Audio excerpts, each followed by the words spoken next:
Hello, welcome to the Let's Play of Might and Magic Book 2, Gates to Another World. This is the sequel to the game Might and Magic Book 1, The Secret of the Inner Sanctum. And that was last Let's Play. So this Let's Play, we're going to be continuing this series. We're going to bring over our characters from last game through the gate.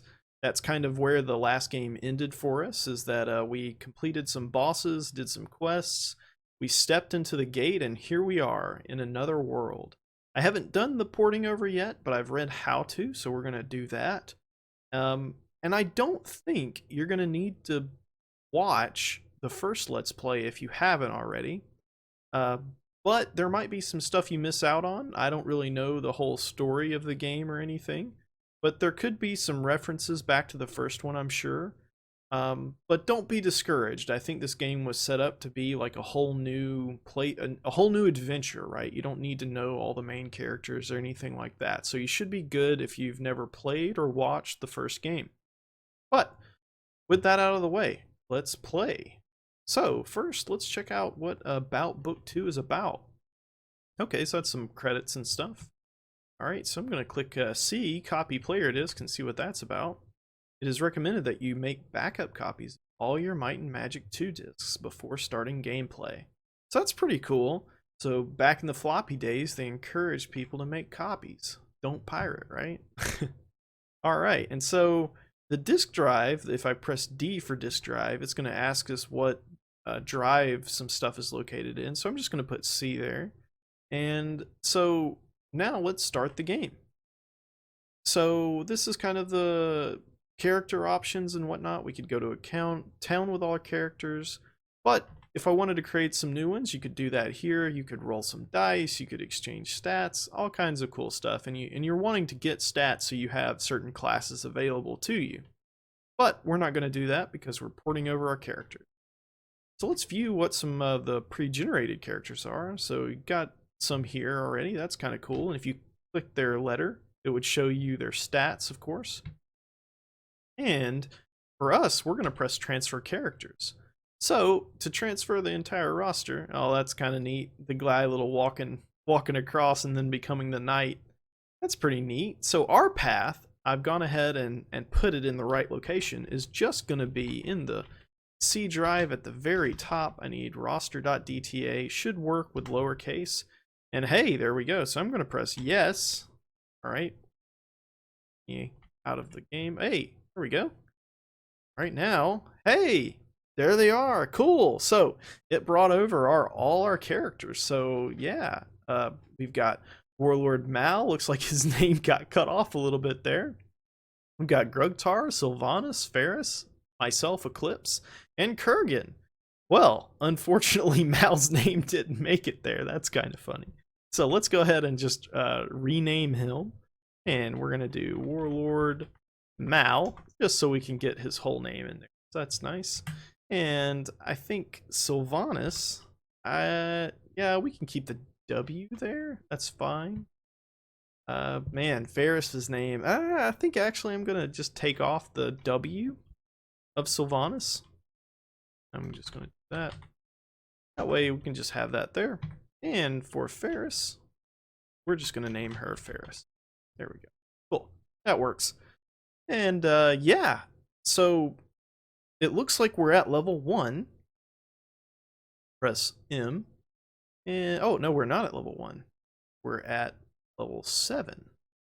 Huh, I wonder what the 1 is over there. So it looks like we're a knight, a paladin, a archer, a robber, a cleric, and S for sorcerer, I guess. Yeah, sorcerer. Cool. Age 23, we've got some gold. It looks like all our stats are at 20 in comparison to like some of these others guys. Yeah, well, 21 seems to be better. Let's take a look. We've got 20s, U20s.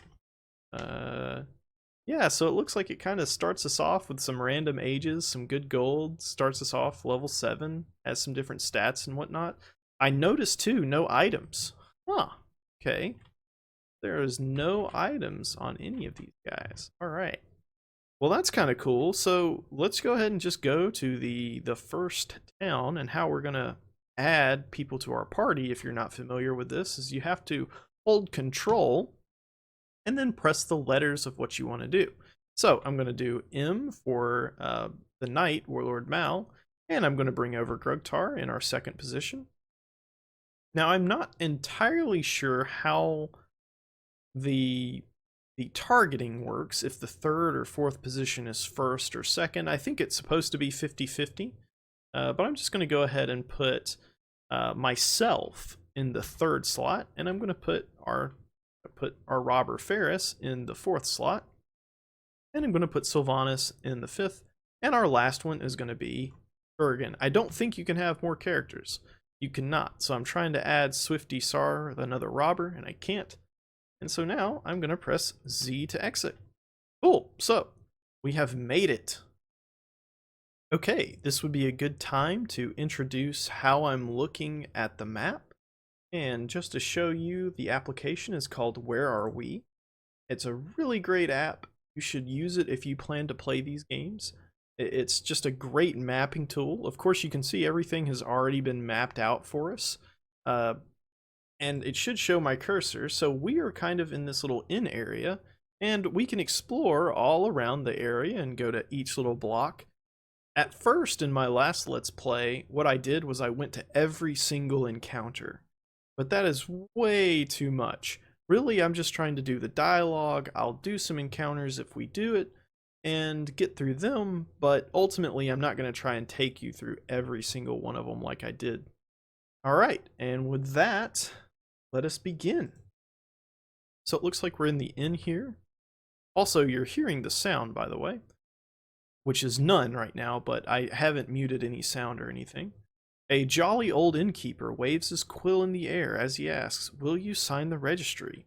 I'll click yes, and that is, of course, how you go about saving your characters in this game. Also, I figured out what the number ones were next to the characters. That shows what town they are in, which, of course, it means all our characters is in town number 1.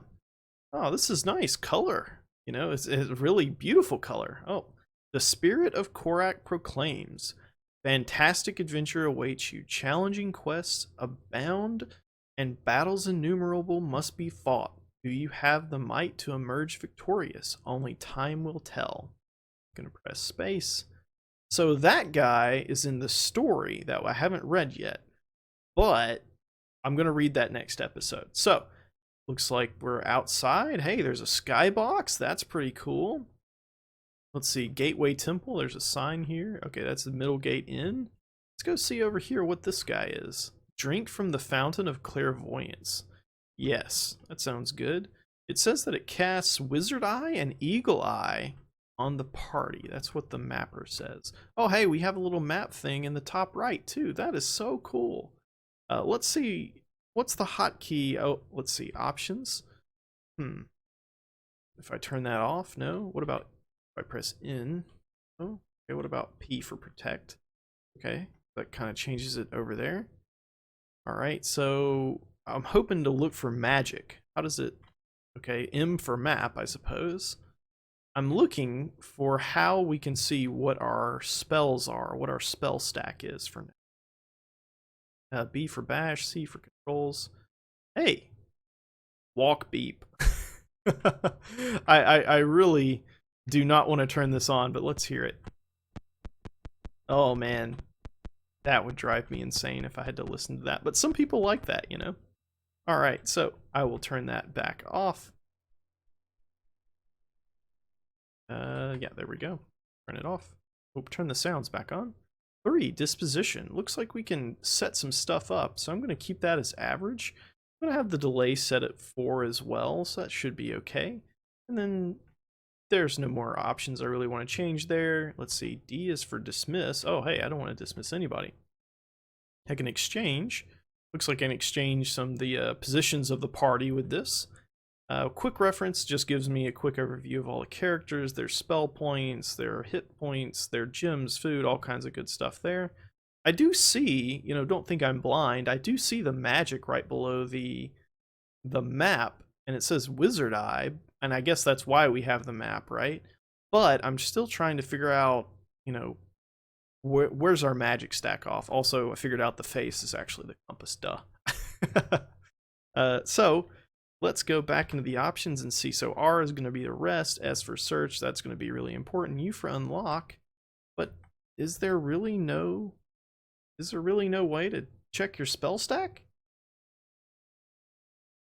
All right, so I paused the recording to look that up, and it looks like that over to the right is all the information we're going to get. So we have Wizard Eye and then Light 0, Magic 0, Forces 0. That is the spell stack. I was expecting a whole other screen, but that's cool. So I guess that's it. That makes sense. So there's the temple. We haven't been in there yet. That's the inn that we were in. And so let's go check out some of the area, right? Let's see, there's a blacksmith in there. Let's go see him.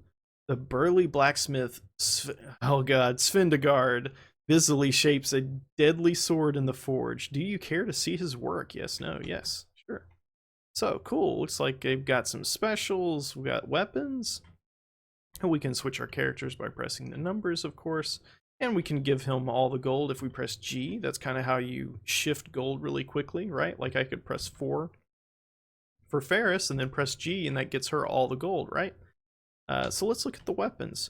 We're definitely going to need to buy some, as we all have 1,000 each, so 6,000 total. And I'll look that up to see what we need to buy, and I'll do it on screen, but I won't keep you here. But that's cool. That's neat. It has specials, actually. Awesome. Won't do that now. Let's continue exploring. The slaughtered lamb. A low mumble emerges from the middle of the road crowd. Amber, a sultry waitress, asks, "Do you wish to order from our vast menu of drinks?" Yes, I do. All right. So feeding frenzy, all you can carry, 20. Have a drink. Specialties. Yeah, let's buy some food. All right. So how does that work? What's our? I think Q. Oh boy. All right. Q for quick reference. My bad. All right, so now we have food 40. That looks like that's the most we can have there. All right, and we'll have a drink. Okay, yeah, you can take an orc beer, right? And Grugtar, you can also have an orc beer. There you go. And specialties. Oh, okay, so it's kind of got like some foods and stuff. Tip the bartender, sure. And E, listen for rumors. Children at 0:15. Okay. That's kind of neat. I won't write that down yet, as I'm just kind of exploring around trying to get a grip on the controls. There's some training. The way training works in this game is once you hit a certain amount of experience, you go there, you pay some gold. A page rolls rusty armor in a barrel of sand in order to clean it as burly squires practice fighting with wooden sticks. Care to train? Sure, we'll hit yes, and you can see it. We need some more experience, and we'll pay them gold, and then boom, you're a certain experience level. That's kind of how that works. So, hey, this is all coming back to me. It's been a month or two, maybe 3 months since I've finished the first game. And yeah.